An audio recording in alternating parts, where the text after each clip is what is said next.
జీవితం మీరా జీవితంలో వెలుగు నింపావయా, వ్యర్థముగా ఉన్న జీవితానికి అర్థం చూపావయా. మంచిది.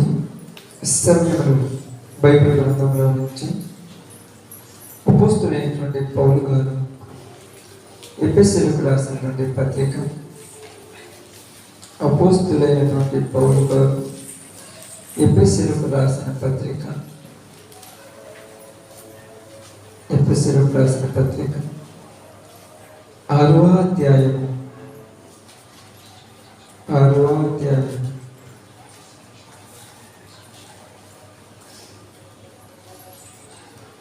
6వ అధ్యాయం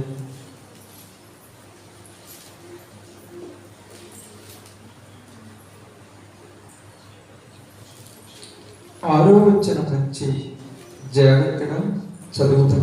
6వ వచనం నుంచి మనుషులను సంతోషపెట్టువారు చేయనట్లు కంటికి కనబడుటకే కాక క్రీస్తు దాసులమని ఎరిగి దేవుని చిత్తమును మనఃపూర్వకముగా జరిగించుచు మనుషులకు చేసినట్టు కాక ప్రభువునకు చేసినట్టే ఇష్టపూర్వకముగా సేవ చేయుడి. దాసుడైనను స్వతంత్రుడైనను మీలో ప్రతి వాడును ఏ సత్కార్యము చేయునో దాని ఫలము ప్రభువు వలన పొందుదునని మీరు ఎరుగుదురు. యజమానులారా, మీకును వారికుని యజమానుడైన వాడు పరలోకమందున్నాడనియు ఆయనకు పక్షపాతం లేదనియు ఎరిగిన వారై వారిని బెదిరించటం మాని ఆ ప్రకారమే వారి ఎడల ప్రవర్తించుడి. దేవుడి వాక్య భాగం మన మధ్యలో ఆశీర్వదించిన కాక. కుడి వచ్చినందరికి ప్రభునాములు శుభాలు వందనములు తెలియజేయుచున్నాను. దేవుని యొక్క సన్నిధిలో ఉన్నటువంటి మనం దేవుని యొక్క ఉద్దేశ్యములను జాగ్రత్తగా గ్రహిద్దాం. అపోస్తులైనటువంటి పౌలు గారు ఎఫెసీలో ఉన్నటువంటి సంఘములకు ఈ లేఖ రాస్తూ ఉన్నారు. ఈ లేఖ రాస్తున్నప్పుడు వాళ్ళల్లో ఉన్నటువంటి కొన్ని భేదాభిప్రాయములు, వాళ్ళల్లో ఉన్నటువంటి కొన్ని వాళ్ళకి ఇబ్బంది కలిగించేటువంటి పద్ధతులను వాళ్ళకి హెచ్చరిస్తూ వాళ్ళను సరి చేయుటకు రాసినటువంటి పత్రిక. ఎప్పుడు కూడా దేవుడు తన వాక్యం, తన యొక్క పత్రికను ఎవరికైనా రాస్తున్నాడంటే వాళ్ళను సరిచేయుటకును వాళ్ళను బలపరచుటకును రాస్తున్నాడని గ్రహించాలి. ఏ పత్రిక రాసినా కూడా వాళ్ళల్లో ఉన్నటువంటి లోపాలు చూపిస్తున్నాడు. ఆ లోపాలు తిట్టుకోవడానికి కావలసినటువంటి అవకాశమైనటువంటి విధేయత కలిగినటువంటి మనసు వాళ్ళకు చూపిస్తున్నారు. కాబట్టి జాగ్రత్తగా మనమంతా చాలా జాగ్రత్తగా ఆలోచిద్దాం.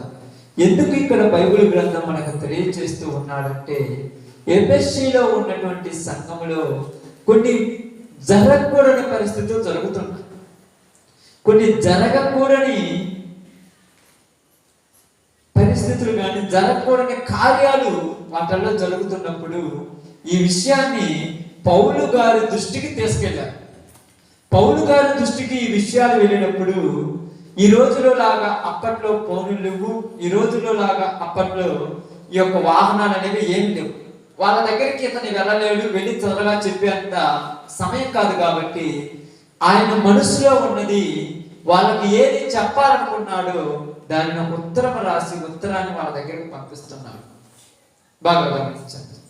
ఎందుకు ఈ ఉత్తరం రాసి పంపిస్తున్నాడంటే ఈ ఉత్తరాన్ని సంఘంలో చదివినప్పుడు ఎవరైతే వీటికి వ్యతిరేకమైనవి చేస్తున్నారో వాళ్ళు సరి చేసుకోవాలని, ఇంకా ఎవరైతే బలహీనులుగా ఉన్నారో వాళ్ళందరూ బలంగా నిలబడాలని ఉత్తరాన్ని రాస్తూ పంపిస్తున్నాడు. అందుకని ఏమంటున్నాడంటే మనుషులను సంతోషపెట్టువారు చేయనట్లు కంటికి కనబడుటకే కాక క్రీస్తు దాసులమని ఎరిగి దేవుని చిత్తమును మనఃపూర్వకముగా జరిగించచ్చు మనుషులకు చేసినట్టు కాకుండా దేవుడికి చేసినట్టే మీరు చెయ్యండి అని చెప్తున్నా. ఇక్కడ ఒక విషయాన్ని మనం గమనించినప్పుడు ఇక్కడ పౌలు గారి యొక్క ఉద్దేశం ఏంటంటే సంఘంలో ఉన్నటువంటి కొంతమంది ఏమి చేస్తున్నారంట, ఏమన్నా రాయబడిన సందర్భం మీకు అర్థమైంది కదా.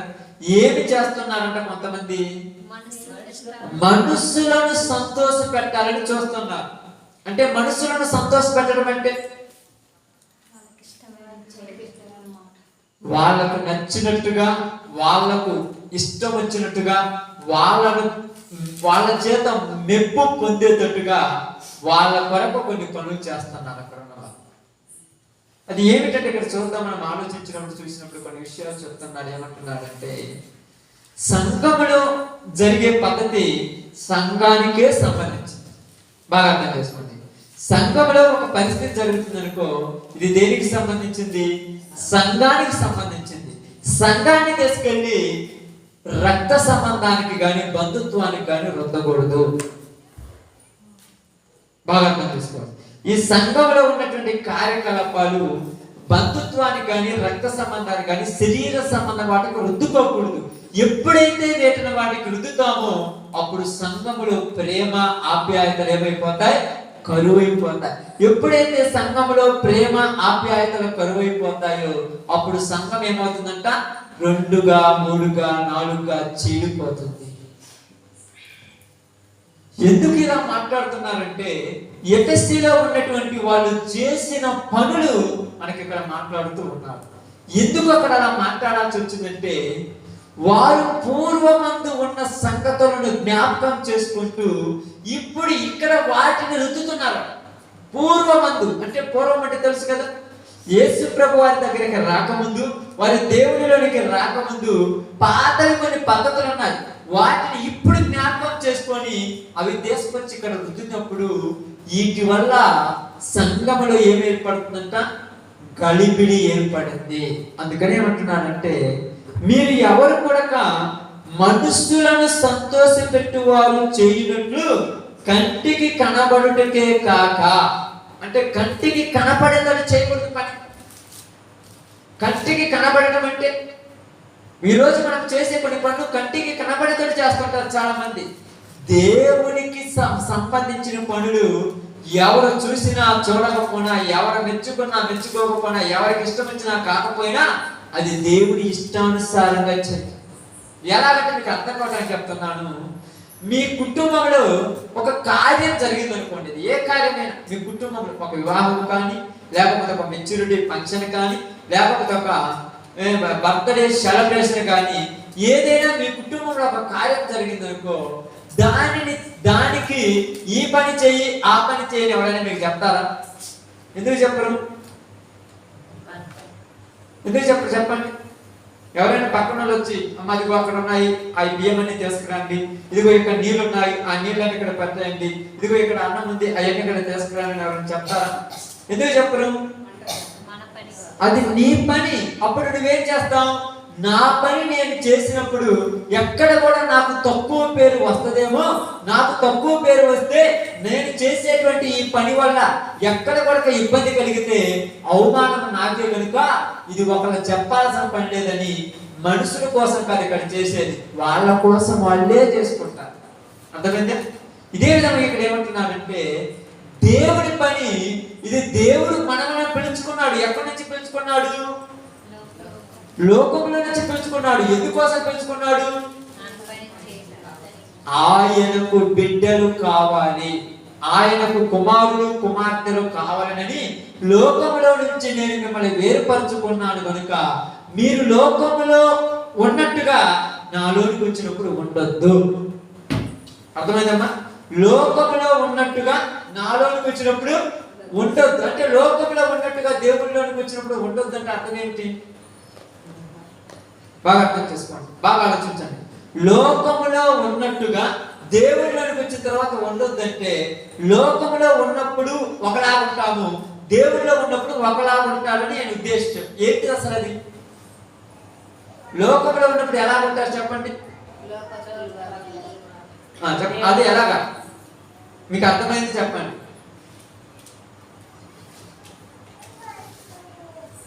ఇప్పుడు చెప్పండి, మీకు అర్థమైందే చెప్పండి. నేను ఇప్పుడేం మిమ్మల్ని ఇదేం కొత్త మర్మంగా చెప్పట్లేదు. లోకంలో ఉన్నట్టుగా దేవుళ్ళో ఉండదు అన్న. లోకంలో ఉన్నప్పుడు ఎలా ఉంటాం చెప్పండి? ఇప్పుడు సంఘం గురించి మాట్లాడుతున్న పరిస్థితి, ఇప్పుడు దేవుని కార్యం గురించి మాట్లాడుతున్న పరిస్థితి. ఎలా ఉంటున్నారు లోకంలో? దేవుళ్ళు అలా ఉండదు అని చెప్తున్నాడు. ఎలాగా అర్థం చేసుకోండి బాగా. లోకంలో నేను ఉన్నాను అనుకోండి, బాగా లోకంలో నేను ఉన్నాను అనుకోండి. నేను లోకంలో ఉన్నప్పుడు మా యొక్క సహోదరి మా అక్క ఉందనుకోండి, మా అక్క యొక్క ఇంట్లో ఫంక్షన్ అయినప్పుడు నేను ఎలా చేస్తాను? నా పని అన్నట్టుగా చేస్తాను. అదే పక్కన వాళ్ళ ఇంట్లో ఫంక్షన్ అయితే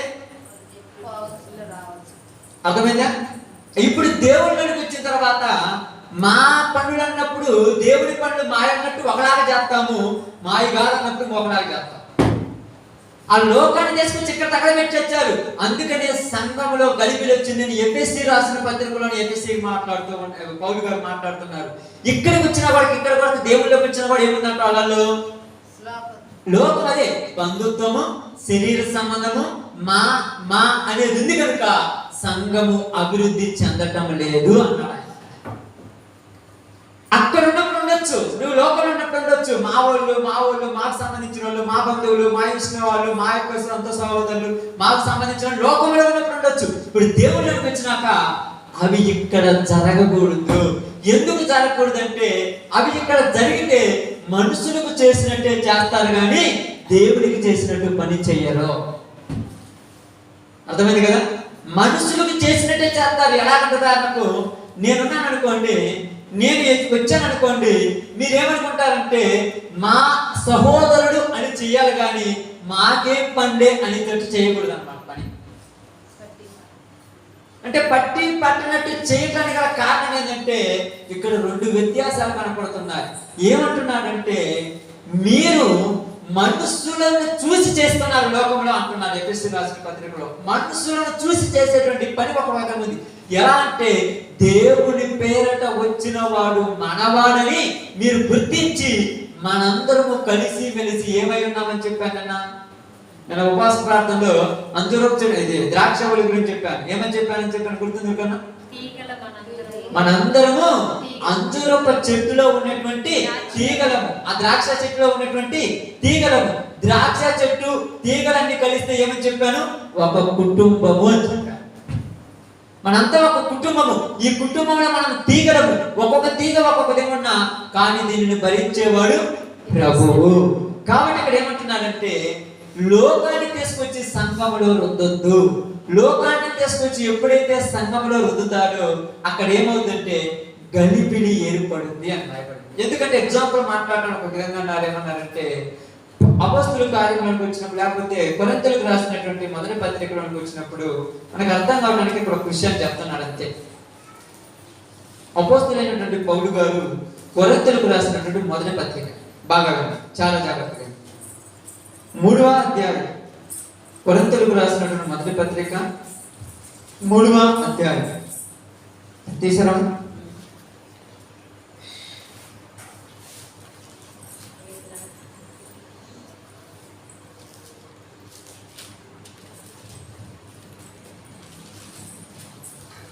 అక్కడ రాయబడినటువంటి ఒక విషయాన్ని మీకు జాగ్రత్తగా చెప్తాను చూడండి.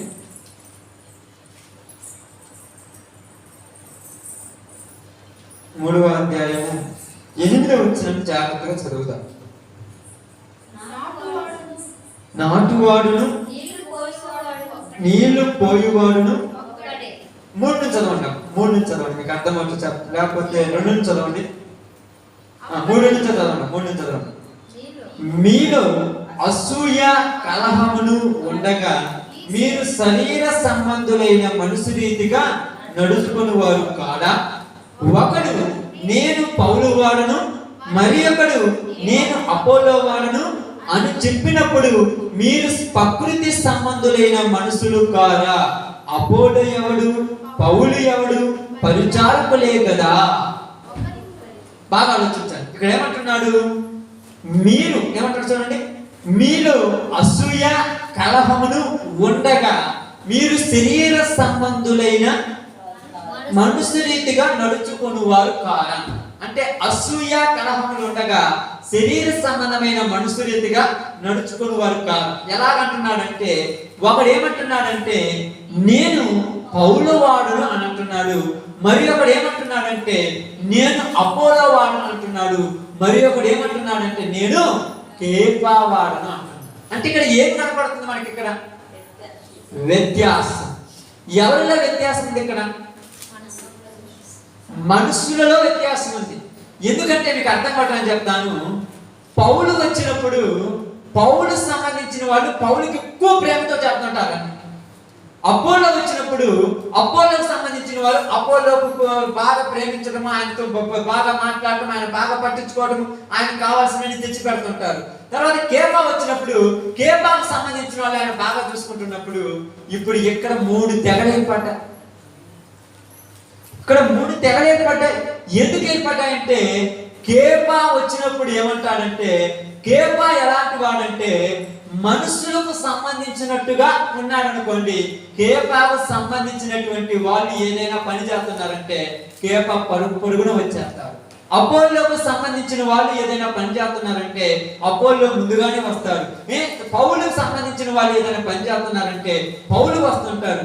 ఎందుకయ్యా మా కాడికి రాలేదు, వాళ్ళ కాడికి వచ్చావు, వాళ్ళ కాడికి రాలేదు మా కాడికి వచ్చావని వీళ్ళలో వీళ్ళకి ఏమొచ్చింది? ఇక్కడ గలిబిలి. ఈరోజు సంఘంలోనికి వచ్చినటువంటి గలిబిలిదే. ఇది కానరాని గలిబిలి. బయట కానరాదు, బయటికి అస్సలు కానరాదు, లోపల కనపడుతుంది. ఎందుకంటే మనుషులకు చేసినట్టు చేస్తున్నారు. ఎవరికి చేసినట్టు?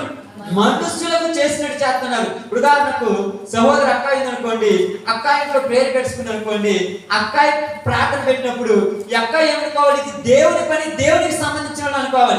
ఇప్పుడు ఈ అక్కాయి ఇంట్లో ప్రార్థన పెట్టినప్పుడు ఏమో బంధువు కాబట్టి, అమ్మ మా ఇంట్లో ప్రార్థన కాబట్టి మేము పావపోతేలాగని పని అంతా వదిలేసి వచ్చేసింది. అక్కాయి ఇంట్లో ప్రార్థన అన్నప్పుడు పోతే పావపోతే మనకు సంబంధం లేదులే అన్నట్టు వెళ్ళిపోయింది. కారణం ఏంది? ఇక్కడ ఏం కనపడింది? దేవుని ప్రేమ కనపడిందా? శరీర సంబంధమైన ప్రేమ కనపడింది. ఇక్కడ అదే అక్కడ కనపడింది. ఎందుకు ఇలా చేసావంటే మనుషులకు చేసినట్టు చేసేవాళ్ళు ఇక్కడ. ఎందుకంటే నేను బాగపోతే ఏమైనా అనుకుంటారేమో. శరీర సంబంధమైన వాళ్ళు కాబట్టి అనుకుంటారు. దేవుడి సంబంధమైన వాళ్ళు అయితే ఏమనుకుంటారు? ఇది నా పని, ఇది నీ దగ్గర జరిగినా, నీ దగ్గర జరిగినా, నీ దగ్గర జరిగినా, నీ దగ్గర జరిగింది, ఇది నా పని, నా పని నేను చేయకపోతే ఎవరు చేయాలి? ఇది నా పని, నా పని నేను చేసుకోకపోతే ఎవరు చేయాలి అనుకుంటారా లేదా? కాబట్టి ఇది నా పనిలా చేయాలి. ఎందుకంటే నాకు సంబంధించినంత వరకు ఇది నా పని అనుకోకూడదు. ఎందుకంటే ఇక్కడ ఏమంటున్నాడంటే మనుషులు స్వేచ్ఛగా కాక దేవుడి ఇష్టానుసారంగా చేయాలంట పని. ఈరోజు ఇక్కడ ఎందుకు ఇలాంటి జరిగిందంటే కాన రాకుండా అపవాది ఎలా పారాడుతుందని చెప్పాను మీకు. చాప కింద నీరులాగా పరుగులు చేస్తుంది. బయటికి కానరాదు ఇది. ఎందుకంటే వీళ్ళు ఇంకా లోకంలో నుంచి బయటికి రాలా, లోక సంబంధమైన ఆలోచనల నుంచి బయటికి రాలా, లోక సంబంధమైన ఉద్దేశాల నుంచి బయటికి రాలా. ఎందుకు రాలేదంటే మా వాళ్ళు కాదులే వాళ్ళు అనే ఫీలింగ్ వచ్చేసింది అక్కడ సంఘంలో. ఏ సంఘంలో వచ్చింది? ఎఫ్ఎస్సికి ఉన్న సంఘంలో వచ్చేసింది. అందుకని ఎఫ్ఎస్సిలో ఉన్నటువంటి సంఘంలో ఈ పరిస్థితి వచ్చిందని ఎవరు చూశారు? పౌలు గారు చూసి పౌలు గారు ఏమంటున్నారంటే, ఏమని మాట్లాడుతున్నారంటే మీరు జాగ్రత్త, మీరు జాగ్రత్త. ఎందుకు అంటున్నారంటే తెస్సలోనికీయులకు రాసిన పత్రికల గురించి కూడా మళ్ళీ మాట్లాడుతున్నారు. చూడండి, ఇలాగే తెస్సలోనికీయులతో మాట్లాడుతున్నాడు. మొదటి పత్రిక 2వ అధ్యాయము 4వ వచనం చూడండి. సువార్త మాకు అప్పగించుటకు యోగ్యులమని దేవుని వలన వెచ్చబడిన వారిమై మనుష్యులను సంతోష పెట్టువారము కాక మన హృదయములను పరీక్షించి దేవుడిని సంతోష పెట్టువారమై బోధించుచున్నాము.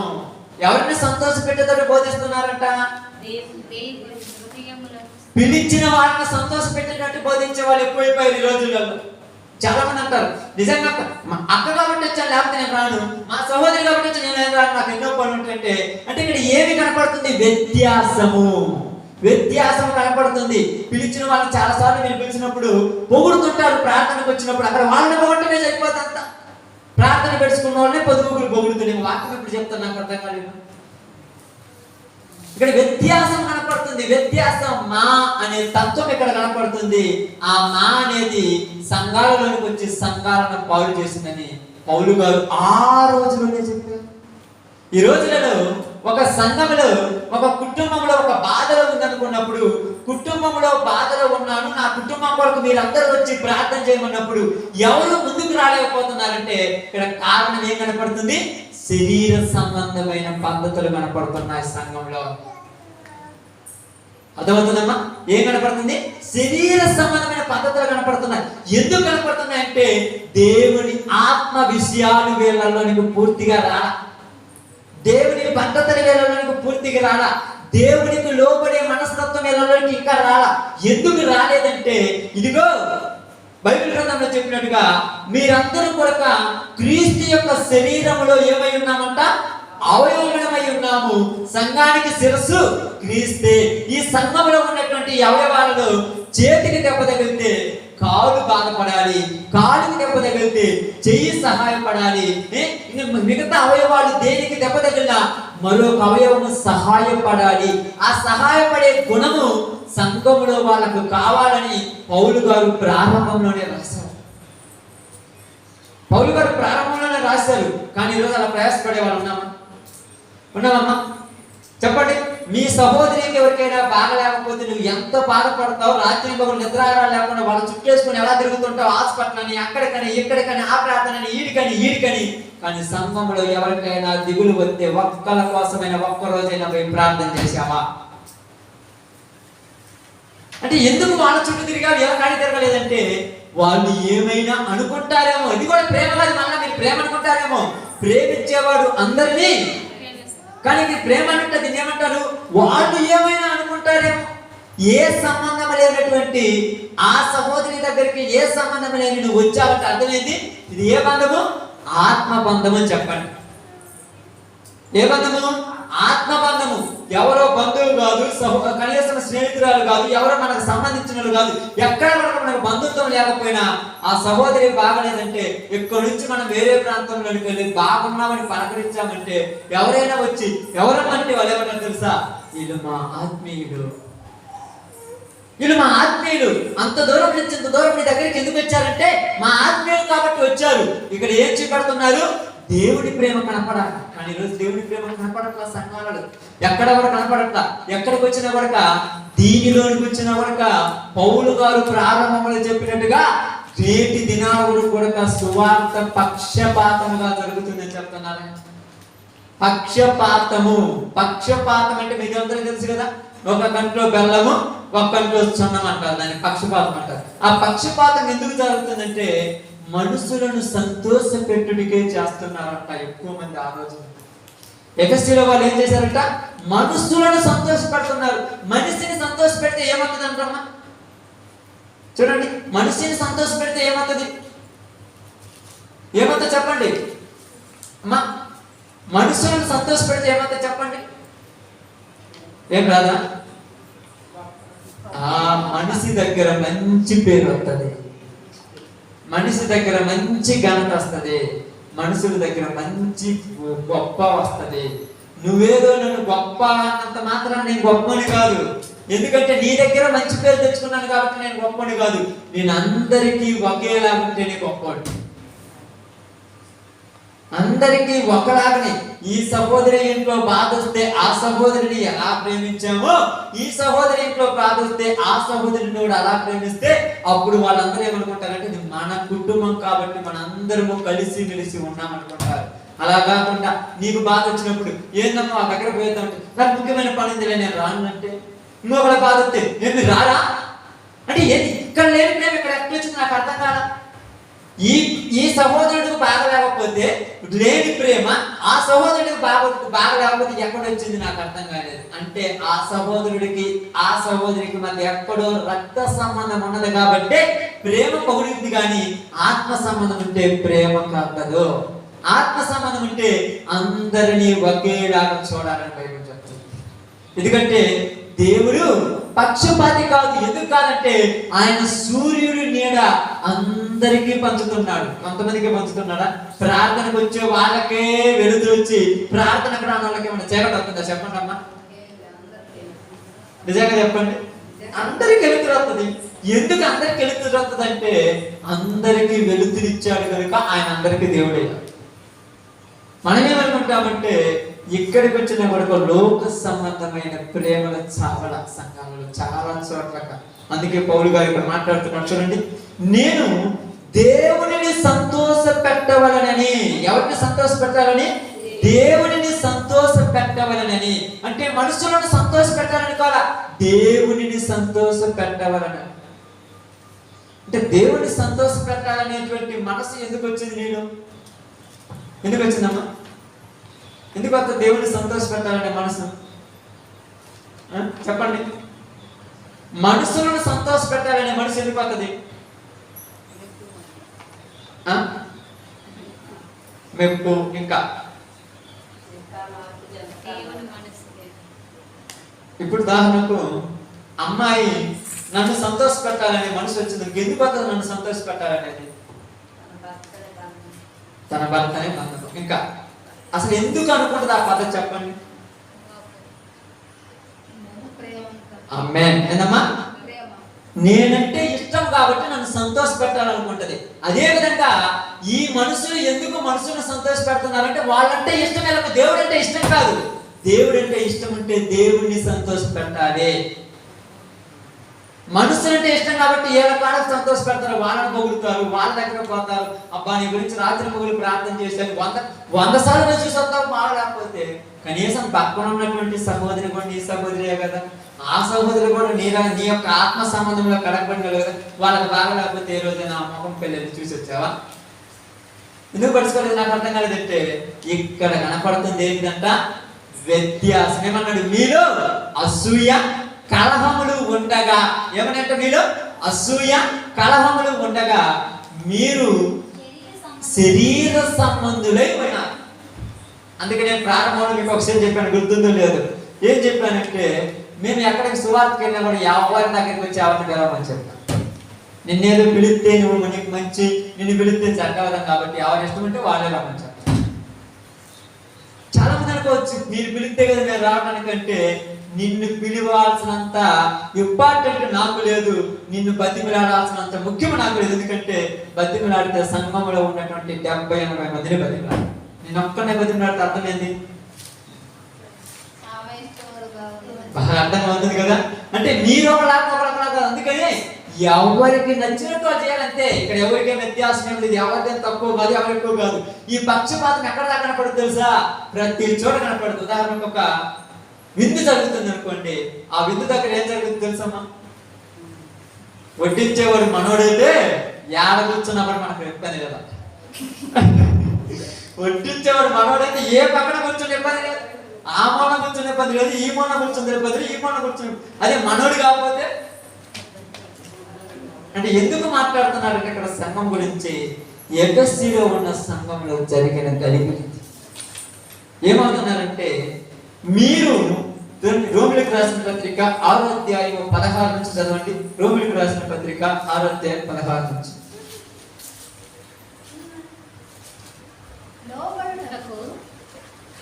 లోబడుటకు దేనికి మిమ్ముని మీరు దాసులుగా అప్పగించుకొందురు, అది సావు నిమిత్తముగా, పాపమునికే గాని నీతి నిమిత్తముగా, విధేయతకే కాని దేనికి మీరు లోబడుదురో దానికే దాసులబడుదురు. మీరు ఆత్మకు లోబడ్డారా, ఆధ్యాత్మిక దాసులు అవుతారు. శరీర సంబంధానికి లోబడ్డారా, శరీరానికి దాసులు అవుతారు. ఇది ప్రత్యేకంగా చెప్పాల్సిన అవసరం లేదు. మీరు దేనికి లోబడుదురు, దేనికి లోబడుదురు. పక్కన ఒక మనిషి, ఉదాహరణకు ఎగ్జాంపుల్ గా పక్కన మన సహోదరుడు బాగా లేక ఇబ్బంది పడుతూ ఉంటే అయ్యా రాంటే ప్రార్థన చేద్దామని కానీ ముఖ్యమైన పని ఉందన్నామంటే అర్థమైంది వాడికి ఆ సహోదరుడు అంటే మనకు సంబంధం లేదని అర్థం. అంతే కదమ్మా? అప్పుడప్పుడు మీరు కూడా ఎక్కడైనా ఏదైనా ఇబ్బందులలో ఏదైనా అంటే నేను సువార్త వరకు ఊర్లన్నిటి మిమ్మల్ని ఎవరిని పిలవను, నాకు అవసరం లేదు. సంఘములో కూడికలో ఒక సహోదరికి ఇబ్బందిగా ఉంది, ఒక సహోదరుడికి ఇబ్బందిగా ఉంది, అందరూ వచ్చి నా కొరకు ప్రార్థన చేయమన్నప్పుడు రాలేకపోతున్నామంటే అర్థం ఏంటంటే దీనికంటే ముఖ్యమైనది ఏదో నీకు ఉన్నదని అర్థం. అది ఏదై ఉండొచ్చు, నువ్వు దేని కోసం పాకులాడుతున్నావో అదే నీకు సంఘం కంటే ముఖ్యమైనది. సంఘం కంటే ముఖ్యమైనదంటే ఆటోమేటిక్ గా ఎవరికంటే కూడా ముఖ్యమైనది ఆమేన్, యేసు ప్రభు కంటే కూడా నీకు అదే ముఖ్యం. ఏదైనా కానీ, అది పని అయినా కానీ, అది రక్త సంబంధమైనా కానీ, అది లోకమైనా కానీ, అది ధనమైనా కానీ, అది ఏదైనా కానీ దేవుడి కంటే నీకు అదే ముఖ్యము. అందుకని అక్కడ మనిషిని వదిలేసి వెళ్ళిపోతావు. నువ్వు అనుకుంటున్నావు నేను రోజు ప్రార్థన చేస్తున్నాను, ఉదయం 3 గంటలకు లేస్తున్నాను, సాయంత్రం 8 గంటలకు ప్రార్థన చేస్తున్నాను, మధ్యాహ్నం ఖాళీగా ఉన్నప్పుడు ప్రార్థన చేసుకుంటున్నాను, పరలోకములో నాకు కావలసిన కిరీటం ఉంది అనుకుంటున్నావు. కానీ దేవుడు ఏమంటున్నాడంటే నీవెవరో నాకు తెలియదు. నువ్వెవరో నాకు తెలియదు. ఎందుకంటే బైబిల్ గ్రంథం ఏం రాయబడింది, మీలో ఎవరికైనాను ఇబ్బందికరమైన అయితే వాడు ఏం చేయాలంట, సంఘం దగ్గరికి వెళ్ళి సంఘం అంతా కూడా వాడి కొరకు కూడి ప్రార్థన చేస్తే దేవుడు వాడిని బాగు చేస్తానంట రాయబడింది. సంఘం అంటే ఏందనుకున్నారు మీరు? బాగా చెప్తానండి, బంధుత్వాన్ని వదిలిపెట్టావు, డబ్బును వదిలిపెట్టావు, ఆస్తిని వదిలిపెట్టావు, ఐశ్వర్యం వదిలిపెట్టావు, ఘనతలు వదిలిపెట్టావు, ఎవరు ఏమనుకున్నా పర్వాలేదని వదిలిపెట్టావంటే వీటన్నిటికంటే సంఘం గొప్పదని. సంఘం చాలా విలువైంది కాబట్టి అన్ని వదిలిపెట్టేసావు. పక్కన ఏదో ముఖ్యమైనటువంటి సహోదరుని పెళ్లి జరుగుతున్న నా సహోదరుడి కంటే నాకు సంఘమే ముఖ్యం అనుకున్నావు కనుక దాన్ని పక్కన పెట్టేశావు. అలా నువ్వు వదిలిపెట్టేస్తే దేవుడు నీకు ఘనత ఇయ్యడా? నీవు నాకు కోసం ఒక్క అడుగేస్తే నేను నీ కొరకు 10 అడుగులు వేస్తానన్నాడు దేవుడు. అంటే మన దేవుడు అంత అన్యాయస్తుడా, అంత బలహీనుడా కాదు. కానీ మనం అక్కడ ఏం జరుగుతుందంటే లోకాశలలో పడిపోయి దేవుణ్ణి పట్టించుకోలేటువంటి పరిస్థితుల్లోకి వచ్చేసా. ఎందుకని ఇక్కడ మాట్లాడుతుందంటే బైబిల్ గ్రంథంలో నీకు జాగ్రత్తగా చెప్తున్నాను, సంఘము చాలా విలువైనది. అందుకని ఏమంటున్నానంటే మీరు ఎవరికి లోబడాలంటున్నాడు? యజమానుడికి దాసుడు లోబడినట్టుగా మీరందరూ కూడా ఎవరికి లోబడాలంట? పరలోకములో మీ అందరికి ఒక యజమానుడు ఉన్నాడు. అర్థమవుతుందమ్మా? పరలోకంలో మీ అందరికి ఎవరున్నాడు? ఒక యజమానుడు ఉన్నాడు. ఆయనకు లోబడాలి. నన్ను సృష్టించిన వాడు, నిన్ను సృష్టించిన వాడు, నా బంధువులను సృష్టించిన వాడు, నాకు సంబంధాన్ని సృష్టించిన వాడు, నా తల్లిదండ్రులను, నాకున్న తోబుట్టులను అందరినీ సృష్టించిన వాడు పరలోకంలో ఉన్నాడు. అతడు రేపు నన్ను లెక్క అడిగినప్పుడు నేను చెప్పాలి. కాబట్టి తెలిసిన మనమే ఏ తనలో లోబడిపోతుంటే తెలియని వాళ్ళకి ఏం మార్గం చూపెడతారు మీరు? అప్పుడప్పుడు మీరు చూస్తున్నారు చూడాలి, చిన్న చిన్న ఏదైనా ప్రార్థన ఉన్నప్పుడు కానీ, ఏదైనా ఆదివారాలు కానీ ప్రార్థన ఉన్నప్పుడు మీరు ముఖ్యమైనటువంటి ఏదో మీకు ఇంపార్టెంట్ అయినటువంటి మీకు ముఖ్యమైనవి చెప్తున్నాను. మళ్ళీ ఇక్కడ ప్రతి మనిషికి మీకు ముఖ్యమైనటువంటి ఏదైనా కార్యానికి వెళ్తున్నప్పుడు వాళ్ళు పక్కన కూర్చొని మీ శివుని అంటారు, ఈరోజు ప్రార్థన ఉంది కదా, ఏంటి నువ్వు వస్తున్నావు అని అంటారు. అప్పుడు నువ్వేమంటావు అంటే వాళ్ళకంటే నాకు వీళ్ళే ముఖ్యమని చెప్తున్నావు. అర్థం కాదు మీకు అక్కడ. వాళ్ళకంటే నాకు వీళ్ళే ముఖ్యం, ఎందుకంటే దేవుడి కంటే నాకు లోకమే ముఖ్యమని అర్థం. మీరు మనుషులు ముఖ్యమంటున్నా, ఎవరు ముఖ్యమంటున్నారు? దేవుడి కంటే వీళ్ళే ముఖ్యమంటున్నారు. అందుకనే దేవుడి కంటే లోకాన్ని ముఖ్యం చేసావు కనుక నీ జీవితం రేపు లోకానికి అంకితం అయిపోతుంది. నీ జీవితం ఈ రోజు కాదు. మీరు అనుకోవచ్చు నాకేం జరగటం లేదు, నేను ఎన్ని రోజులు దేవుడి మందిరానికి రాకుండా, ఎన్ని రోజులు ప్రార్థన దగ్గరికి రాకుండా, సంఘంలో కుటుంబ ప్రార్థన రాకుండా నాకేం కాలేదంటే నేను ఎన్నోసార్లు చెప్పాను. రాత్రి అనుకుంటాను మీకు చెప్పింది. ఏం చెప్పాను? ఈ లోకంలో ఏమీ జరగదు. ఈ లోకంలో అన్నీ జరుగుతాయి. అందరికి జరిగినట్టే నీకు జరుగుద్ది, అందరికి వచ్చినట్టే నీకు వస్తాయి, అందరికి జరిగినట్టే నీకు జరుగుతుంటాయి. ఎందుకంటే నేను ఉదయకాలం చెప్పాను, ఏంది? గురుగులను గోధుమలు 2 పెరుగుతున్నాయి. గోధుమలకు గురుగులకు రెండిటికి మందు జరుగుతాం. 2 మందులో తింటుంటాయి, 2 నీళ్ళల్లో ఉంటాయి, 2 పెరుగుతూనే ఉంటాయి. కానీ ఏ రోజు వేరవుతాయని చెప్పాను? కోతకాలం మన పద్ధతులను బట్టి మనం వేరు చేయబడతాం. ఈరోజు మీ పంటలు ఒక్కటే పంటదమ్మా. భూమి మీద లోకంలో ఉన్న వాళ్ళందరి పంటలు పడుతాయి. మీకొక్కడికే డబ్బులు కాదు, అందరికి వస్తాయి. మీ ఒక్కడికే రోగాలు కాదు, అందరికి వస్తాయి. మీ ఒక్కడికే లోక సంబంధమైనటువంటి ఆశీర్వాదాలు కాదు, అందరికి వస్తాయి. మరి ఎందుకు వస్తున్నాయంటే మీరు వేసే మందు గడ్డి తిన్నట్టుగా, గడ్డి తింటుంది కదా, గడ్డి ఎలా తింటుందో మిరప మొక్క కూడా అలాగనే తింటుంది. కానీ మనం ఏం చేస్తున్నామంటే గడ్డిని మీకేస్తున్నాం, మిరప మొక్క ఉంచుతున్నాం. దేవుడు ఏం చేస్తున్నాడంటే గోధుమను పురుగులను రెండింటినీ పెరగనెత్తున్నాడు. ఇప్పుడు గోధుమలు పురుగులు రెండు ఒకే కైలో ఉన్నాయి. ఇప్పుడు మందు చల్లేటప్పుడు సపరేట్ గా గోధుమలకి ఎవరైనా చల్లుతారమ్మా? మీకు అర్థం కావడం చెప్తాను. వరి మాగాలు తెలుసు కదా అందరికి. వరి మాగాలలో ఏముంటాయి? వరి ఉంటుంది, వాటి మధ్యలో కొద్దిగా గట్టి పీసులు ఉంటాయి. అవి కూడా సేమ్ అలాగనే ఉంటాయి. అవి పీకేసేటప్పుడు తెలియని వాళ్ళు అయితే వరి మొక్కలే పీకేస్తుంటారు. తెలియని వాళ్ళు ఏది గెడ్డు ఏది వరి తెలియదు వాళ్ళకు. గెడ్డు వరి మొక్కలే పీకేస్తుంటారు. కానీ ఈ బేకొద్ది అవసరం లేదన్నప్పుడు రెండు ఒకే మాగాడిలో ఉన్నప్పుడు ఆ కైలో మనం మందు చల్లేటప్పుడు కేవలము వరి మొక్కలకే వెళుతుందా? మరి ఇప్పుడు మనం ఇక్కడ అర్థం చేసుకోవాల్సింది ఏంటి? దేవుడు అందరికీ సమానంగా ఇచ్చేవాడు. మరి ఎందుకు ఇస్తున్నాడంటే ఇస్తాడు. మరి ఏ రోజు కోసం రెడీ చేశాడు? ఒక రోజు ఉంది, కోత కాలము యుగ సమాప్తి నందు కోత జరుగుతుంది. కోత జరిగినప్పుడు అంటిని ఏం చేస్తారు? గడ్డి పరకలు ఒక పక్క, గోధుమ పరకలు ఒక పక్క పెట్టారు. ఆ రోజు కొరకు ఈ ప్రయాసం అంతా మనము ఈ రోజు ఎందుకు మనకే బాగా జరుగుతుంది, మనకంటే బాగా జరుగుతుందంటే దేవుడు అందరికీ మేలు చేసేవాడమ్మా. ఆయన అన్యాయస్తుడు కాదు, దేవుడు న్యాయస్తుడు, అందరికీ మేలు చేస్తాడు. అయితే ఇక్కడ మనకు చెప్పాల్సిన పరిస్థితి మీకు ఏం చెప్తున్నానంటే, సంఘములో నువ్వు ఎన్నిసార్లు వెనుకబడిపోయినా, సంఘములో దేవుడి ఉద్దేశాలు ఎన్ని రోజులు జరిగించకపోయినా, నాకేమి నష్టం జరగటం లేదు, నాకు ఇంకా మేలు జరుగుతుందంటే జరుగుద్ది. నేను చెప్తున్నాను, నీకు కాదు. రోజు రాత్రి పగుళ్ళు దురభిమానాలు చేసేవాడికి, వ్యభిచారాలు చేసేవాడికి, దొంగతనాలు చేసేవాడికి, మానభంగాలు చేసేవాడికి, నరహత్యలు చేసేవాడికి, మోసాలు చేసేవాడికి కూడా మేలు జరుగుతున్నాయి తెలుసా? నేను ఒక్కడివైనా కోట్లు సంపాదించదు, వాడు సంపాదించలేదా? నువ్వు ఒక్కడివైనా నీ ఆస్తి ఐశ్వర్యం సంపాది, వాడు సంపాదించలేదా? నీ ఒక్కడి పంటైనా పండేది వాళ్ళు పండట్లేదా? నీకంటే 4 గంటలు ఎక్కువ పండుతుంది. మరి ఏం చేద్దాం? మరి ఇందులో దేవుడు తప్పుడు ఉందామా? నేను చెప్పిన ఉపమానం, గురుగులు గోధుమల ఉపమానం మీ మైండ్ లో ఎప్పుడు ఉండాలి. కోత కాలంలో మాత్రమే సపరేట్ అవుతాము, ఇంకా ఎప్పుడు సపరేట్ కావాలి. కాబట్టి ఇక్కడ జరుగుతున్నటువంటి సందర్భాన్ని బట్టి, ఆలోచన బట్టి ఏమంటున్నానంటే, దేవుడు ఇక్కడ మాట్లాడుతుంది ఏంటంటే, పౌలు గారు మీరు మనసులను సంతోష పెట్టినట్టుగా ఉండొద్దు అంటున్నారు. మనసులో సంతోషపెట్టినట్టుగా ఉండొద్దు.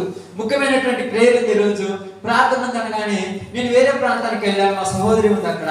ఈ ఒక్క పూట ఉందంటే నాకు ప్రార్థన ఉందంటే, నువ్వు లేకపోతే ప్రార్థన ఏం కాదు, ఆగిపోదు కదంటే, ప్రార్థన కంటే నువ్వు ఏది ముఖ్యము కాదని వదిలేసి వచ్చాం చూడు, అది దేవుని సంతోషపెట్టినట్టు. కుదిరిందా? కుదిరిందమ్మా? అందుకనే ఇంకా మన కుటుంబాలు మారలా, అందుకని ఇంకా మన కుటుంబాలలో మార్పు రాలా. ఎందుకు రాలేదంటే మనమే మారలేదు కదా. వాళ్ళు మారేది ఎప్పుడు నాకు అర్థం కాదు. ముందు నేను మారితే కదా తర్వాత వాళ్ళు మారేది. ఎలా మారామంటే, మార్పు అనేది ఒక్కసారిగా కనపడదు, అది రోజు రోజుకి వృద్ధి చెందాలి. మారటమైనా రోజు రోజు జరుగుతుంది, మారిన వాడు పడిపోవడంలోనైనా రోజు రోజు జరుగుతుంది.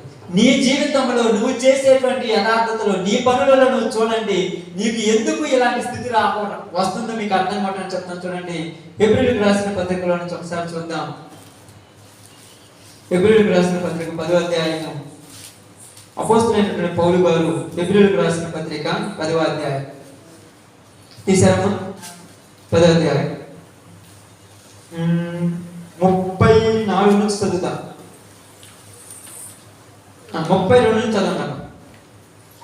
అయితే మీరు వెలిగింపబడిన మీదట శ్రమలతో కూడిన గొప్ప పోరాటము సహించిన పూర్వ దినములు జ్ఞాపకము చేసుకొనుడి. ఒక విధముగా చూస్తే మీరు నిందలను బాధలను అనుభవించుట చేత 10 మందిలో అరపడితిరి. మరి ఒక విధముగా చూస్తే వాటిని అనుభవించిన వారితో పాడివారైతిరి. వీళ్ళకి ఎందుకు నిందలు బాధలు అవమానాలు వచ్చాయి చెప్పండి? దేనికి వచ్చాయి వీళ్ళందరికీ నిందలు బాధలు అవమానాలు? ఎందుకు వచ్చారు చెప్పండి? నాకు తెలిసి అర్థం కాదు, చెప్తాను. ఎందుకు వచ్చారు నిందలు బాధలు అవమానాలు? రావచ్చు అసలు వాళ్ళు గొప్పవాడు కదా, వాళ్ళకి రావచ్చా? మరి ఎందుకు వచ్చాయి? ఎలా వచ్చాయంటే, ముఖ్యమైనటువంటి వాళ్ళ రక్త సంబంధాలకు సంబంధించిన కార్యం ఒక పక్క జరుగుతుంది, మరో పక్క దేవుడి పని ఉంది. దీన్ని వదిలిపెట్టిపోతే వాళ్ళందరూ వాడిని గొప్పడు నటాత్రమా? ఈ రోజు మమ్మల్ని వదిలిపెట్టిపోయావు, రేపు నీకు ఎవరో దిక్కు చూద్దాంలే, నువ్వు చచ్చినా కూడా ఇంటికి రాకపోయినా పర్వాలా, నా దేవుడు నాకు కావాలి అని నిలబడ్డారు కాబట్టి వాళ్ళ మీద నిందలేశారు. అరే ఇంట్లో వాళ్ళని పడుచుకోకుండా ఏం ప్రార్థన నీ ప్రార్థన, కనీసం నీ ఇంటి యొక్క కార్యం జరుగుతుంటే ఈ కూడా చూసుకోకుండా ఏం ప్రార్థన దేవుడు అలా చేయమన్నాడా?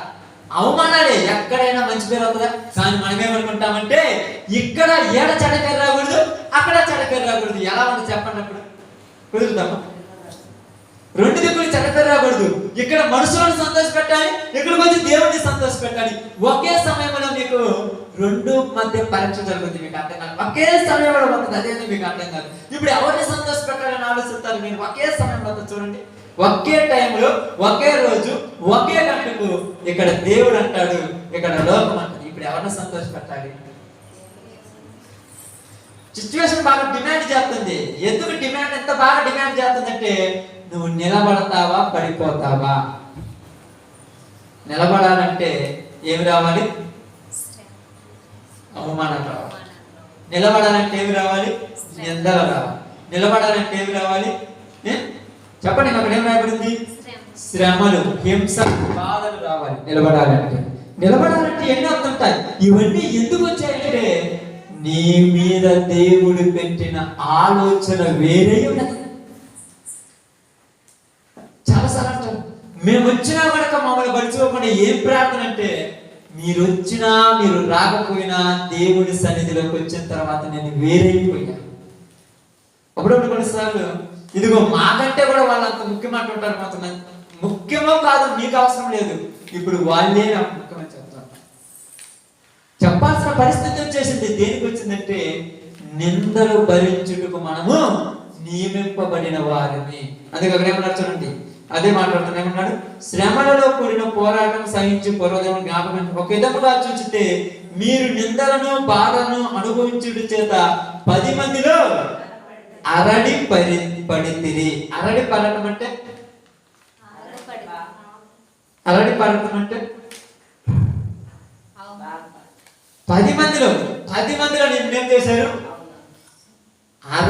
అరపడ్డారంటే 10 మందిలో ఏంది? నీకు మేము అవసరం లేదంటే తప్పదు. అక్కడ పరిస్థితి అలాంటి స్థితి వచ్చేసింది. ఏం చేయాలి ఇప్పుడు? చెప్పాలా వద్దా? మరి ఒక విధముగా చూస్తే మీరు శ్రమణ పడుటకు ఏమన్నా మరి ఒక విధముగా చూస్తే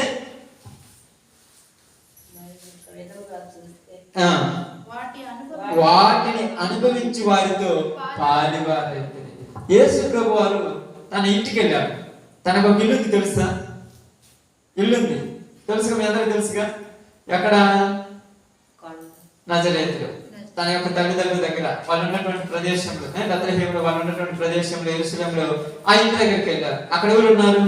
యేసేపు ఉన్నారు, మరియమ్మ గారు ఉన్నారు, యేసు యొక్క సహోదరులు ఉన్నారు. అక్కడికి వెళ్ళి ఇంటి కాడికి వెళ్ళిన తర్వాత గలిలీ ప్రాంతం ఆ ప్రదేశాలకు వెళ్ళిన తర్వాత ఏమన్నారంటే నేను లోపలికి వస్తానంటే వాళ్ళందరూ ఏమన్నారు? ఆ రోజు అక్కడికి మేము వస్తే ఎవరు నా తల్లి, ఎవరు నా సహోదరుడు అన్నావు కదా, ఇప్పుడు ఏమని చూద్దామా మేము నీకు? అది అరపడటం అంటే. అప్పుడు మమ్మల్ని పరుచుకున్నప్పుడు ఇప్పుడు మేమేం పరుచుకుంటాం? మాకు ఇల్లే ముఖ్యమన్నావు కదా, మా దగ్గర నుంచి వెళ్ళిపో అని చెప్పేసి. అప్పుడు ఆయన బాధపడి ఉంటాడా? బాధపడ్డా? క్రీస్తు నిమిత్తమైన నింద గొప్ప భాగ్యం కాబట్టి ఆయన ఏమన్నాడంటే నేను ఈ అవమానం ఎందుకు పొందానంటే నా ఎనకుండా నీకు కూడా వస్తాయని చెప్పడానికి ఆయన పొందారు. మనకు వస్తాయి కొన్ని ముఖ్యమైనటువంటి సందర్భాల్లో మనకు అలాంటి పరిస్థితులు వచ్చేస్తాయి. ఎందుకు వస్తాయంటే లోకములో నుంచి దేవుడిలోనికి రావటం మన వల్ల కావట్లేదు. ఇంకా ప్రసవించు స్త్రీ తన బిడ్డను ప్రసవించడానికి ఎంత కష్టపడింది తెలుసా? ఎంత ప్రయాసపడింది తెలుసా? ఆ కష్టపడి ప్రయాసపడి ఆ బాధపడేటప్పుడు ఎప్పుడైనా స్త్రీ ఏమనుకుంటుంది? ఇంతకంటే చచ్చిపోతే బాగుండుని అంటారు. కానీ ఎప్పుడైనా అంత బాధ అనుభవించాలి దేవుని విషయానికి వచ్చినప్పుడు? ఈరోజు అనుభవించున్నా చెప్పండి. ఇక్కడ ఏళ్ళ మనసు నొప్పించొద్దు, ఇక్కడ దేవుడి మనసు నొప్పించొద్దు. ఇద్దరు మనసులు నొప్పించుకొని ఎన్ని రోజులు ఉంటాం? దేవుడికి సిరికి ఎవరు దాసులు కాలేరు. ఇద్దరు యజమానులకు ఒకడు దాసుడు కాలేడు, ఇద్దరు యజమానులు ఒకడు ప్రేమించలేరు. కాబట్టి అందుకే చెప్తున్నాడు మీరు వారితో కూడా శ్రమ పడినప్పుడు పాలువారైతే. తర్వాత ఏలయనగా మీరు ఖైదులో ఉన్న వారిని కరుణించి మీకు మరీ శ్రేష్టమైనది స్థిరమైనదినైన స్వాస్థ్యం ఉన్నదని వెరిగి మీ ఆస్తి కోల్పోవటం సంతోషముగా ఒప్పుకొంటిరి. కాబట్టి మీ ధైర్యమును విడిచిపెట్టకుడి, దానికి ప్రతిఫలముగా గొప్ప బహుమానము కలుగును. మీరు దేవుని చిత్తమును నెరవేర్చిన వారై వాగ్దానం పొందు నిమిత్తము మీకు ఓరిమి అవసరమై ఉన్నది. ఏమంటున్నాడు? మీ ధైర్యమును విడిచిపెట్టదు అంటున్నాడు. ధైర్యం విడిచిపెట్టదు. ఏం ధైర్యము? దేవుడి దగ్గరికి వచ్చినప్పుడు ఒక ధైర్యం ఉన్నది నీకు తెలుసా? ఈ రోజు లేదు ఆ ధైర్యం చాలా మంది. నిజంగా చెప్పండి, మనస్ఫూర్తిగా ఆలోచించండి. అంత ధైర్యం ఉన్నంత దేవుడి దగ్గరికి వచ్చినప్పుడు అంత ధైర్యం. పౌలు గారు అంటున్నాడు విడిచిపెట్టదు. ఎందుకంటే విడిచిపెట్టామంటే మనుషులకు భయపడతాం, మనుషులకు భయపడిపోతుంటారు. అలాంటిదే జరిగింది ఇక్కడ. ఇదే మాట్లాడుతున్నాడు. ఏమంటున్నాడు? మీరు చూసినప్పుడు, మీ పరిస్థితులను చూసినప్పుడు ఇలాగనే ఉన్నాయని మనుషులను సంతోష పెట్టుటకు చేయతే పని. సంఘమును దేవుని యొక్క శరీరం అని గ్రహించి ఇది యేసు ప్రభు యొక్క శరీరం కనుక ఈ శరీరంలో మేము సాటి అవయవములు కనుక మేమందరం దేవుడి కొరకే బ్రతకాలి. ఈ భూమి మీద కన్ను మూస్తే ఎక్కడ తెరవాలి? పరదేశంలో తెరవాలి అనే ఆలోచనతో మనం బతకాలంటే అందుకొరకు ఎన్నైనా భరించుటకు మేము ఓర్చుకున్నామని మాట్లాడుతున్నారు. అలా మాట్లాడుటకు వాళ్ళకి కావాల్సినటువంటి గొప్ప బహుమానంగా మనం చూసినప్పుడు ఏమన్నాడంటే, ఇప్పుడు చదవండి 1 కొరింథీ 3:8 నుంచి చదవండి. నా చదివింది చూడండి, కంటిన్యూ చేద్దాం. 1 కొరింథీ 3వ అధ్యాయం కంటిన్యూ చేస్తున్నాం. సమయం అయింది కనుక ముగించుకోవడం చూద్దాం. 3:4 ఒకటి నేను పౌలు వాడును, మరొకటి నేను అపోలో వాడును అని చెప్పినప్పుడు మీరు ప్రకృతి సంబంధమైన మనుషులు కాడా? అపోలో ఎవడు, పౌలు ఎవడు? పరిచారకులే కదా. ఒక్కొక్కరికి ప్రభు అనుగ్రహించిన ప్రకారము వారి ద్వారా మీరు విశ్వసించితిరి. నేను నాటితిని, అపోలో నీళ్లు పోసెను, వృద్ధి కలుగజేయువాడు దేవుడే. కాబట్టి వృద్ధి కలుగజేయు దేవునిలోనే గాని నాటువాడులోనైనను నీళ్లు పొయ్యివాడులోనైనను ఏమి లేదు. నాటువాడును నీళ్లు పొయ్యివాడును ఒక్కడే. ప్రతివాడు తాను చేసిన కష్టము కొలది జీతము పుచ్చుకొనును. నువ్వు చేసే పనికి రేపు ఈ రోజు ఎన్ని నిందలు పొందుతావో అంతకు రెట్టింపు ఘనత దేవుడు నీకు ఇస్తాడంట. ఈ రోజు ఎన్ని అవమానాలు పొందుతావో అంతకు రెట్టింపుగా మహిమకరమైన కిరీటం దేవుడు నీకు ఇస్తాడంట. చూడండి ఏంటయ్యా దేవుళ్ళలో కూడా వ్యత్యాసం ఉంటుందంటే నీకే కనపడదు. చూడండి అందరం చూడండి, కొన్నిసార్లు కొన్ని పరిస్థితులను బట్టి, కొన్ని పరిస్థితులను బట్టి, జరిగేటువంటి స్థితిగతులను బట్టి, కొన్ని ప్రార్థన బట్టి కొంతమంది మరి చదువుతున్నారు. మా కాడికి బతికులాడు పిలుస్తున్నారా అంటున్నారు. ఎందుకు పిలుస్తున్నారు? అర్థమైంది అర్థం కాదు. మనుషుల కోసం చేస్తున్నారు, దేవుడి కోసం చేస్తున్నారు. దేవుడి కోసం చేయాలంటే అక్కడ కాదు, మా ప్రాంతంలో సువార్త కావాలి, మా పల్లెలో సువార్త కావాలి, మా పల్లెలో మారినోళ్ళు ఉన్నారు, తాగుబోతులు, తిరుగుబోతులు, పనికి మారినోళ్ళు ఉన్నారు, వీళ్ళందరూ మార్పు కావాలని ఆ ఘనమైన సువార్తకు అందించే అంత ధైర్యం అనుకుందా? ఏ ధైర్యం లేనప్పుడు నువ్వు సంఘాన్ని ప్రేమించినోడు ఊరిని ప్రేమితో నాకు అర్థం కాలేదు. డాడీ వాడు కుప్పల పోతే ఏమి రాదు. నీ ఉన్న ప్రాంతాన్ని మార్చాలన్నది నాని ప్రారంభం నుంచి చెప్పే పాటిదే. నువ్వు ఒక్కడిగా వచ్చినోడివి 1000 మందిగా తయారు కావాలంటే నువ్వు ఉన్న ప్రాంతంలో సువార్త చేయాలి. ఈరోజు జనాలకు కావాల్సింది ప్రాంతంలో సువార్త కాదు, గుంపులుగా గుమికూడి కావడం కావాలి. ఏముంది చూడండి, కావాలంటే ఎంతమందిలో మారిపోతుందో చూడండి, ఎంతమంది మారుతున్నారో చూడండి, ఎంతమంది ప్రయాసపడుతున్నారో చూడండి, ఎంతమంది దేవుడి ఉద్దేశాలు ఉన్నారో చూడండి. ఎందుకు ఇలా లేరంటే వీళ్ళు పౌలు వారు కొందరున్నారు, అపోలో వారు కొందరున్నారు, కేపా వారు కొందరున్నారు. వీళ్ళందరినీ కలిగించిన వాడు దేవుడు అనేది అక్కడ లేదు. వీళ్ళు ఏమంటారంటే ఇక్కడ ప్రార్థన బాగుండదు, ఆ పాస్టర్ గారి దగ్గర అయితే బాగుండదు, ఈ పాస్టర్ గారి కాడ అయితే బాగుంటుంది. ఏంది వ్యత్యాసం నాకు అర్థం కాదా? ఏమి నేర్చుకున్నారు ఈ లోకంలో నాకు అర్థం కాలేదు. అందుకే నేను చాలాసార్లు చెప్తాను, బైబిల్ చదవడం చేత కాదు, నాకు బైబిల్ నేర్చుకోవడం చేత కాదు, గంటతోడు కూర్చొని ప్రార్థన చేయడం చేత కాదు, కానీ రాత్రి పగుళ్ళు ఆ ప్రాంతాలు ఈ ప్రాంతాలు తిరగడం మాత్రం చేత. ఒక గంటతోడు కూర్చొని మోకాళ్ళ మీద కూర్చొని ప్రార్థన చేసి చేత చూద్దాం, ఒక రోజు దేవుడితో గడుపు చూద్దాం, ఒక రోజు నీ సంఘాన్ని బలపరచు చూద్దాం. నువ్వు ఒంటరైన వాడు ఏమంటావు? 1000 మందిగా దేవుడిని నువ్వు చేస్తానంటాడు. నువ్వెందుకు ఎప్పుడు ఒకరికి పోవాలనుకుంటున్నావు? నువ్వున్న ప్రదేశంలో, నువ్వున్న ప్రాంతంలోనే, నువ్వున్న దేశంలోనే, నువ్వున్న స్థితిలోనే నువ్వే అభివృద్ధి చెందలేవా? మనం అలా కాదనుకుంటాం. ఎందుకు కాదు? దేవుడు చేయలేడా? దేవుడు చేతగాడు కూడా? దేవుడు చేయగలడు, కానీ మనమే నమ్మకం లేదు. ఇక్కడ కూడా ఒక వ్యత్యాసాలు అంటే ఎవరు బాగుపడతారు చెప్పండి? సంఘంలో వ్యత్యాసాలు లేవు ఈరోజు చాలా చోట్ల సంఘంలో వ్యత్యాసాలు లేవు. కొన్ని ప్రదేశాలు నేను కొంచెం చదువుకున్నప్పుడు ప్రార్థన ఉన్నప్పుడు అలా ఉంటుంది, మా పాస్టర్ వెళ్తున్నాం, మా పాస్టర్ మీ పాస్టర్ నాకు అర్థం కాదు, నాకు అర్థం మా పాస్టర్ వస్తే మేమందరం మొత్తం, లేకపోతే మేము రా, మీ పాస్టర్ వస్తే మీరు వచ్చేది ఏంటి? ఏ పాస్టర్ మీ పాస్టర్ నాకు అర్థం కాదు.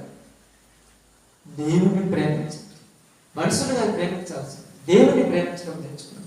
దేవుని ఎప్పుడైతే ప్రేమిస్తావో అప్పుడు నువ్వు దేవునిలో అభివృద్ధి చెందుతావు. ఇప్పుడు మనం ఏమయ్యాం? దేవుడు మనల్ని ప్రేమించి లోకంలో నుంచి మనందరిని బయటికి తీసుకొచ్చి మనందరిని ఏం చేశాడు? ఒక సంఘముగా కట్టాడు. ఒక కుటుంబంగా మారిపోయాం మనం. ఎందుకు మనందరం ఒకటిగా మారిపోయి మనం ఉన్న ప్రదేశాన్ని మార్చలేదు? ఒక్క సమరయ స్త్రీ ప్రదేశాన్ని మార్చలేదు. మనందరం ఒకటిగా ఉంటే ఎందుకు మార్చలేదు? కానీ నాకేమనిపిస్తుందంటే, నేను నిజంగా చెప్తాను, మనందరం ఒకే మనసు కలిగి లేవేమో. నేను ఫ్యాక్ట్ చెప్తున్నాను, నిజంగా చెప్తున్నాను. మీకు ఒక్కొక్కళ్ళ మనసు ఒక్కొక్కలా ఉండొచ్చు. ఏమున్నదంటే, మీలో అసూయలు కలహములు ఉన్నాయి. ఒకళ్ళ దగ్గర ఒకలాగా, ఇంకొక దగ్గర ఒక ప్రార్థన కొడుతున్న మనలోని ఒకళ్ళ దగ్గర ఒకలాగా, ఒకరి దగ్గర ఒకలాగా మాట్లాడే స్వభావం ఉంటే మనం ఎలా అభివృద్ధి చెందగలం? నాకు అర్థం కాలేదు. నీ దగ్గరకు వచ్చినప్పుడు నేను ఒకలాగా ప్రార్థన చేసి, నీ దగ్గరకు వచ్చినప్పుడు ఒకలాగా ప్రార్థన, నీ దగ్గరకు వచ్చినప్పుడు ఇలా కాదు. ఎక్కడ పోయినా ఒకటే, ఎవరైనా ఒకటే. ఇది నా కుటుంబము, ఇది నాకు దేవుడిచ్చిన కుటుంబము. ఈ కుటుంబంలో నేను ఒక సభ్యుని మాత్రమే. నాకు అప్పగించిన పని నేను నమ్మకంగా చేసి రావాలంటే అప్పుడు వాళ్ళు సంతోషంతో ఈ పనిలో పాల్పంపులు పొందుతారు. కానీ ఈరోజు అలా ఉన్నాం? ఆలోచించండి, అలా ఉందా? అలాంటి పరిస్థితి ఉందా? ఎందుకు ఇలాంటి పరిస్థితులు లేకుండా పోయింది దేవుడు లోకంలో? సంఘంలో అంటే సంఘంలోనికి ఏమొచ్చిందని చెప్పాను మీకు, గుర్తుపట్టాలి. సంఘంలోకి ఏమొచ్చింది చెప్పాను? సంఘంలోకి లోకం వచ్చింది. లోకాన్ని ఎక్కడ తెచ్చారు? సంఘంలోకి తెచ్చారు. ఈ సంఘంలోనికి లోకం వచ్చిన తర్వాత ఏమంటున్నారంటే, రేపు మా పాస్టర్ వస్తాడు, మీ పాస్టర్ అంటే నీకు తెలియదా? వాళ్ళ ఇంటి పేరు మా ఇంటి పేరు ఒకటి, నాకు మామ అవుతాడంట. అంటే మా పాస్టర్ వస్తున్నారు కాబట్టి మా వాళ్ళు అందరూ ఏంది పాయింట్? నాకు అర్థం కాదు. ఎవరు నేర్పించారు వాళ్ళకి బోధన? ఇప్పుడు అక్కడ ఎక్కడ కూడా మనోళ్ళేనా? మనోళ్ళే చెప్పేవాడిని, లేకపోతే ఏం నేర్పిస్తున్నారు? నేను ఎన్ని చోట్ల ప్రార్థన పోతుంది, నాకు అర్థమవుతుంది. ఎప్పుడు వీళ్ళు మారేది? వీళ్ళు మారితే కానీ ఈ సమాజానికి బుద్ధి రాదు. కానీ మారదు. ఎందుకు మారాలంటే వాళ్ళ లోక సంబంధమైన కోరికలు సాగవు. వాళ్ళు సత్యగానే పోతే అంతే, లేకపోతే సాగు. చూడండి, ఒక్కొక్క ప్రాంతంలో ఒక్కొక్క ప్రదేశంలో చూడండి, ఈ పక్కన అక్కడ కూర్చుంటారు, ఆ పక్కన అక్కడ ఉంటారు, ఆడక్కడ ఉంటారు. ఎందుకంటే మీరు ప్రార్థనలో ఉంటారు. ఈ రోజు మా పాస్టర్ గారు, రేపు మా పాస్టర్, రేపు మేము ప్రార్థన అంటే ఈ రోజు ఎలా పాస్టర్ వస్తే వీళ్ళు ప్రార్థన పోయి, రేపు వాళ్ళ పాస్టర్ వాళ్ళ ప్రార్థన. వైసీపీ టీడీపీ లాగా లేదేమన్నా? ఏళ్ళ రేట్లు వస్తేనేమో వీళ్ళు పోయినట్టు, వాళ్ళ రేట్లు వస్తే వాళ్ళు పోయినట్టు, వీళ్ళు వచ్చినప్పుడు వీళ్ళు పాటలు పడతారు, వాళ్ళు ఇంతేమది ఏమన్నా అట్లా అంది ఎంతేస్తున్నాం. అందుకేమన్నా తెలిసి నేను చెప్పాను, సంఘంలోనికి ఏమొచ్చిందంట? లోకం వచ్చింది. సంఘంలో లోకం పెత్తనం చేస్తుంది. సంఘంలో దేవుడి పెత్తనం జరగట్లా, లోకం పెత్తనం జరుగుతుంది. లోకం పెత్తనం జరిగినప్పుడు ఇక్కడ వ్యత్యాసాలు ప్రతి వాళ్ళ కళ్ళకు వచ్చినట్టుగా కనపడుతూనే ఉంటాయి. అందుకే దేవుడు ఏమన్నాడంటే, పౌలు గారు అంటున్నాడు, మీలో ఇవి ఉన్నప్పుడు వీటిని తీసేసుకోమన్నాడు. కొలసలకు రాసిన పత్రిక 3:24 వచ్చిన చూడండి ఒకసారి. కొలసలకు రాసిన పత్రిక 3:24 వచ్చిన. కొలసలకు రాసిన పత్రిక 3:24.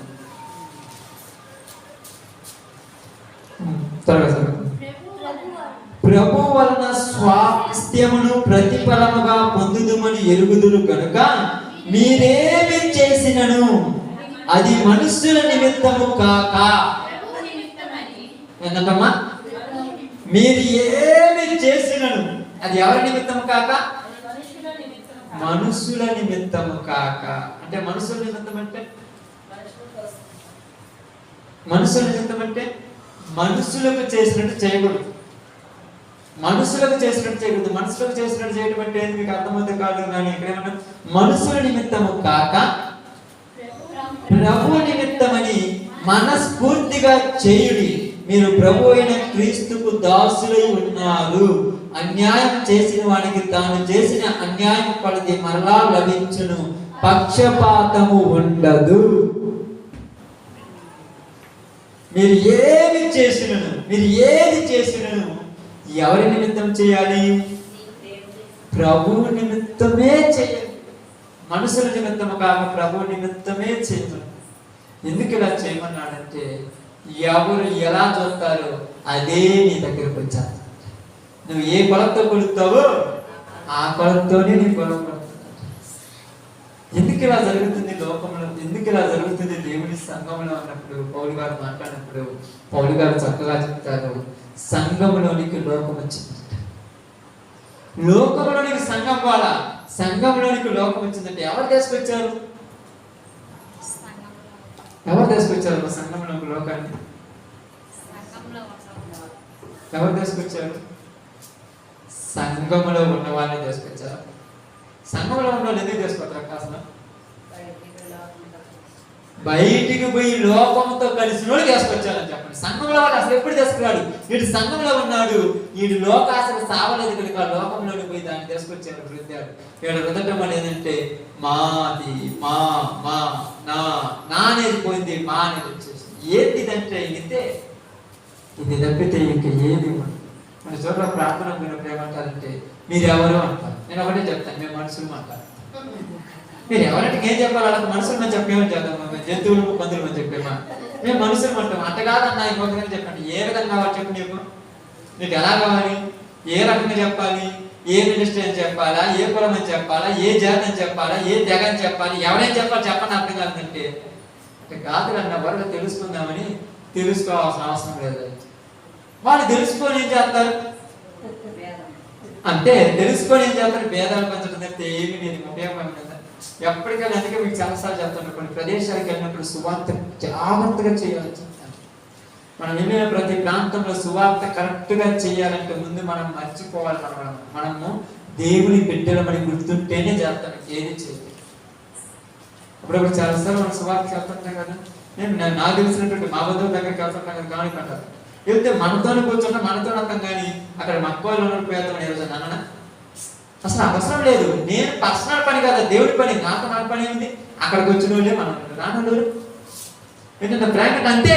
దేవుడి నిర్ణయాలు అలా ఉన్నాయి. ఎందుకంటే దేవుడి కోసం సమస్తాన్ని వదిలిపెట్టుకున్నాం. లోకనాన్ని కావచ్చు, పరలోకం చాలా విలువైనది. ఆయన ఇచ్చినప్పుడు దాని విలువ తెలుస్తుంది. ఈరోజు విలువ తెలుస్తుంది, ఈరోజు విలువ తెలుస్తుంది. చెప్పండి, ఒక 500 రూపాయలు కూలింది అనగానే నువ్వు ఇంటికి పోతావు. ఇంటికి పోయినాను, అమ్మ నేను వచ్చాను మనకంటే అమ్మంటే వాళ్ళ 10 నిమిషాలు పడినట్టు కొద్దిగా ఇంటికి రాదు. నువ్వు పోయినా పడతా 50 రూపాయల కోసం కూతురు వచ్చింది, ఒక పూట కూలి మానుకుని ఉందామని ఉంటుందా? మరి నువ్వు ఎదుర్కొంటున్నావు, నాకు అర్థం కాలేదు. అంటే దేవుడి కంటే వాళ్ళు లోక విషయంలో పర్ఫెక్ట్ ఉన్నారు. ఏమన్నా అంటే మేము పని చేయకపోతే మీకేం ఏం పెడతా, నీకు నాకు అర్థం కాలేదు.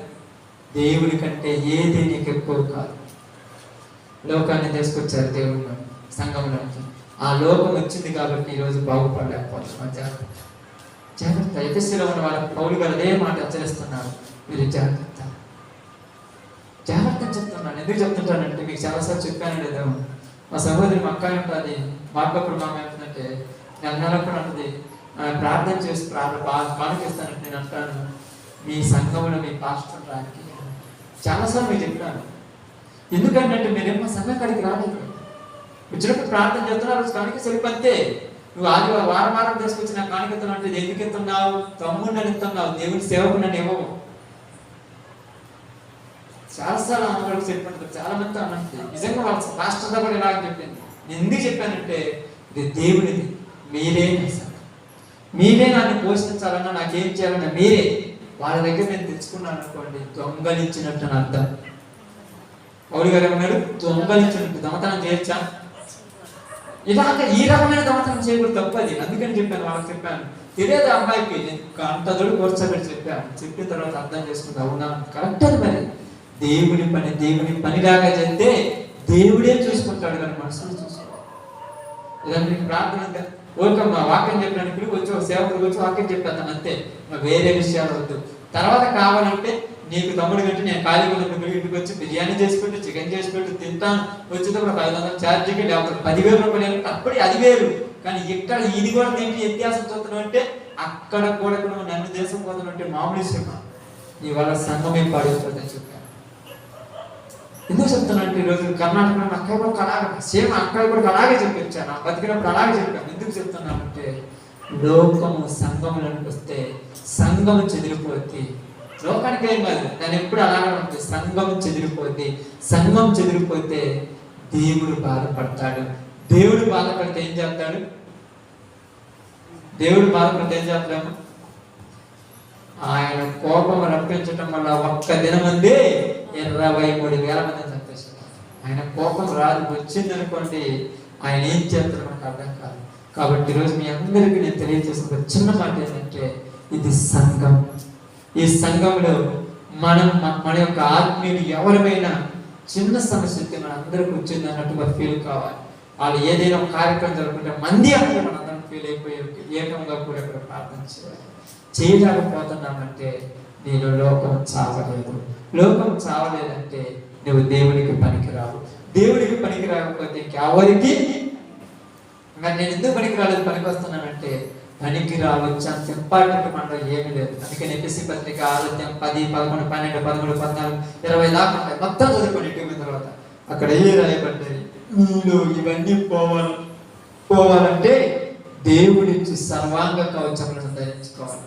అది ధరించుకుని అంత ఇంపార్టెంట్ అనుకుంటున్నాను, ధరించుకోవాలి. కాబట్టి దేవుణ్ణి సంతోషపెట్టడానికి ఏదైనా చేయండి. దేవుణ్ణి సంతోషపెట్టడానికి చేయండి. దేవుని ఇష్టానుసారంగా చేయండి. ఇదిగో ఆ సహోదరి కుటుంబం మా ఇంటికాడ ప్రార్థన బాగలేదు వచ్చి ప్రార్థన చేయంటే సేవకుడిగా నేను వచ్చి ఎక్కడైనా ప్రార్థన చేయటం కాదు, అందరూ వచ్చి మన వాళ్ళ కొరకు ప్రార్థన చేయాలి. అది మన బాధ్యత. అది మన బాధ్యత.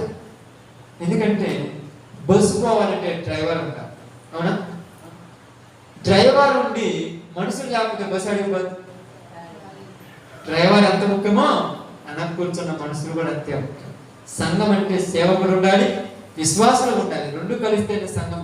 ఒక్క విశ్వాసం ఉంటే సంఘం కాదు, ఒక్క సేవకుడు అంటే సంఘం కాదు. కాబట్టి అందరూ కలిసి ఒక పనిని ప్రారంభించండి. ఈ పని 30 60 100 దేవుడే ఫలింపచేస్తాడు. అందుకే ఉన్నాడు, నాటు వాడేలను నీళ్లు పూడు వాడేలను ఎవడైనా ఉన్నా కూడా వృద్ధి కలుగు చేయవాడు. అందరూ ఏకముగా ఉండి ఎవడి పనికి వాడికి జీతం ఉంటుంది. నేను ఈరోజు ఒక 100 రూపాయలు కూలి మానుకొని వచ్చి ప్రార్థన చేశానే నాకేం ప్రయోజనం అంటే రేపు నీకు జీతం ఇస్తాడు. ఇవ్వడా?